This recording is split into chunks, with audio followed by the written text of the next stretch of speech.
Sesaat lagi Anda akan mendengarkan program Renungan Sahabat Seperjalanan bersama Pendeta Wendy Pratama. Selamat mendengarkan.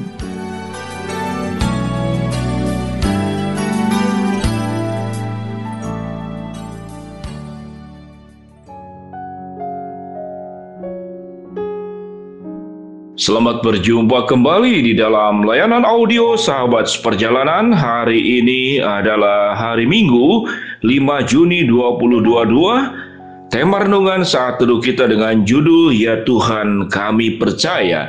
Ya Tuhan Kami Percaya. Firman Tuhan terambil dalam Matius pasal 9. Matius 9 ayat ke-28. Setelah Yesus masuk ke dalam rumah itu, datanglah kedua orang buta itu kepadanya dan Yesus berkata kepada mereka, "Percayakah kamu bahwa aku dapat melakukannya?"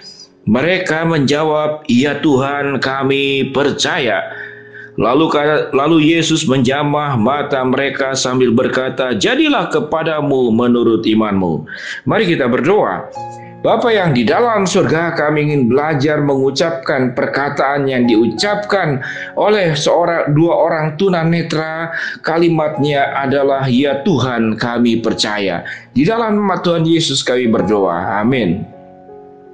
Shalom sahabat perjalanan yang dikasihi Tuhan. Hal yang paling mudah di dalam dunia ini adalah percaya. Mudah mengapa? Karena kalau percaya tidak perlu energi, hanya percaya saja. Namun ternyata yang paling sulit pun di dalam dunia ini adalah percaya. Bagaimana bisa mempercayai sekalipun itu pekerjaan yang mudah, namun ternyata mempercayai pihak lain itu tidak mudah.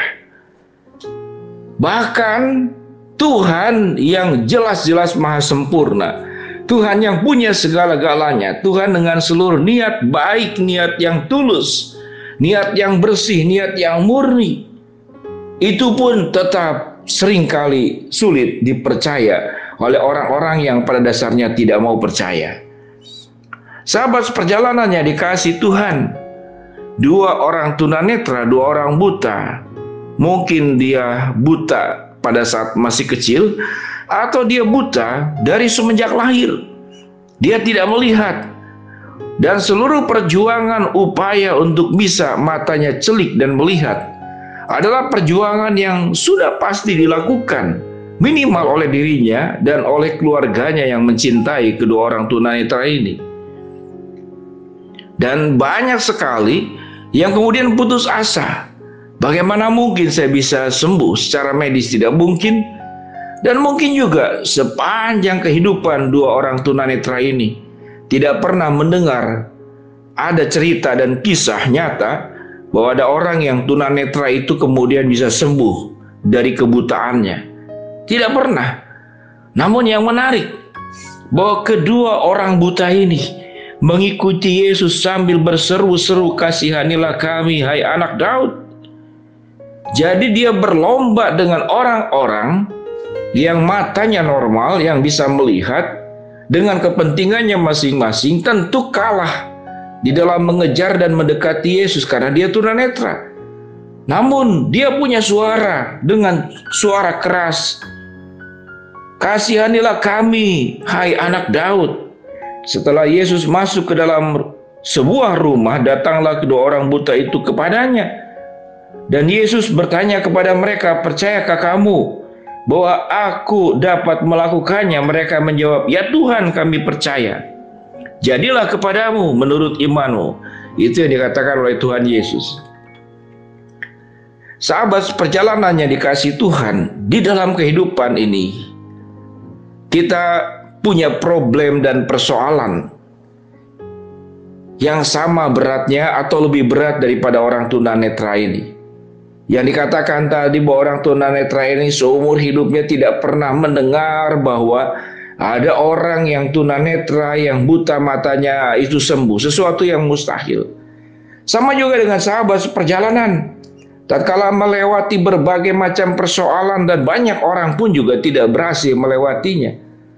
Tidak ada yang sanggup menyelesaikan persoalan yang dihadapi dengan keragamannya.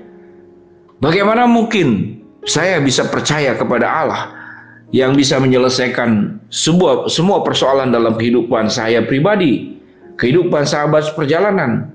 Mungkin sakit yang sudah terlampau parah, mungkin juga sebuah rumah tangga yang sulit untuk diperbaiki kembali, mungkin juga anak yang sudah salah jalan dan rasanya tidak mungkin bisa kembali kepada jalan Tuhan, ataupun kerusakan-kerusakan lainnya di dalam kehidupan ini, kerusakan relasi, kerusakan hubungan, kerusakan dalam bisnis, kerusakan di dalam segala aspek dalam kehidupan kita. Percaya menjadi sesuatu yang sangat sulit sekalipun mudah. Jadi mudah-mudah sulit atau sulit-sulit mudah, sama-sama saja. Tetapi orang tunanetra ini mempercayai apa yang dikatakan oleh orang tunanetra ini. Ya Tuhan, kami percaya. Orang tunanetra ini minta sembuh, dan orang tunanetra ini meyakini Tuhanlah yang sanggup menyembuhkan. Kalau Tuhan sanggup menyembuhkan, Tuhan akan berikan kesembuhan. Tapi kalau Tuhan yang sanggup menyembuhkan kemudian tidak memberikan kesembuhan, maka jadilah kehendak Tuhan.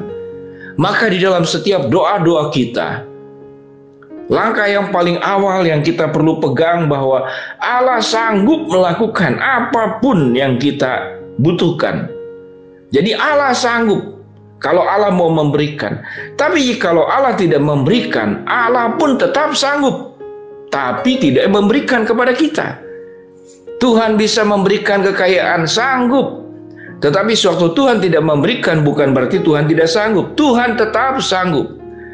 Namun pada saat Tuhan tidak memberikan, saat sekarang ditunda ataupun tidak memberikan, maka doa kita kepada Tuhan sama seperti doa Yesus kepada Bapa. Jadilah kehendak-Mu Bapa dan bukan kehendak-Ku. Ini persoalan iman yang jauh lebih sulit. Beriman meyakini yang kita minta Tuhan pasti jawab, dan ternyata Tuhan jawab. Ini adalah iman yang sangat umum. Namun tetap beriman tatkala Tuhan menjawab tidak, maka kita tetap tidak meragukan akan kesanggupan kemahakuasaan Tuhan. Namun ada tahapan iman yang lebih tinggi daripada sekedar Tuhan menjawab jawabannya ya, yaitu tatkala Tuhan berkata tidak, sekalipun Tuhan sanggup memberikan yang kau minta. Dan Tuhan berkata, aku tidak memberikan sekalipun aku sanggup. Mengapa demikian? Karena ada kehendak Allah di dalam kehidupan kita yang harus kita jalani. Bagian iman, bagian kedua ini adalah bagian yang tersulit, dan tidak semua anak-anak Tuhan punya sebuah kemampuan mencerna, menjalaninya, mengimaninya, dan kemudian mempercayai bahwa kehendak Allah itu jauh lebih baik daripada kehendak pribadi kita. Maka disinilah iman yang sesungguhnya. Sahabat seperjalanan, Paulus berkata, Tuhan memberikan duri dalam daging. Aku sudah berdoa, namun tetap duri dalam daging itu ada dalam diriku. Cukuplah kasih karuniaku, sebab di dalam kelemahanlah kuasa Tuhan menjadi sempurna. Sahabat seperjalanan, mari kita belajar untuk masuk dalam tahapan iman yang lebih tinggi.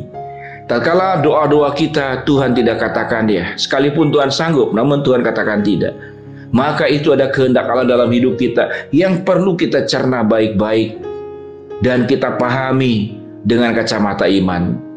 Sahabat seperjalanan yang dikasihi Tuhan, mari kita berdoa. Bapa yang di dalam surga, biarlah kami boleh memahami bahwa ada tahapan iman yang jauh lebih tinggi tatkala Tuhan berkata tidak, sekalipun Tuhan sanggup memberikan apa yang kami minta. Kami belajar masuk dalam iman yang seperti demikian. Hamba berdoa buat sahabat seperjalanan yang sedang sakit, Tuhan jamah sembuhkan. Sahabat seperjalanan yang sedang masalah, Tuhan bukakan jalan. Yang sedang memohon sesuatu kepada Tuhan, biarlah kami tetap punya kacamata iman yang benar tatkala Tuhan menjawab ya ataupun Tuhan menjawab tidak. Dalam nama Tuhan Yesus kami berdoa, amin. Shalom sahabat seperjalanan yang dikasihi Tuhan. Ya Tuhan, kami percaya. Itulah renungan saat teduh kita pada hari ini, amin.